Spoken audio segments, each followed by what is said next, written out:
Pinagmalaki sa SONA, 5,500 flood control project daw. Ilang araw lang matapos SONA bumaha na. Bumaha. At ang mga project. Wala palang bakal, kulang-kulang sa materyales. Kaya madali lang natibag. Sino ang may kasalanan? E di nagtuturuan.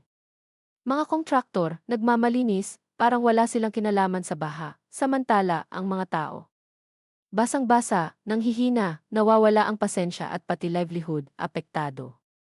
Project na ipinagmamalaki sa SONA pero sa ulan, ang katotohanan, baha, pasakit, at nagtuturo-turuan lang habang ang bayan naghihirap. Huwag tayong manahimik. Singilin ang may kasalanan sa peking flood control projects.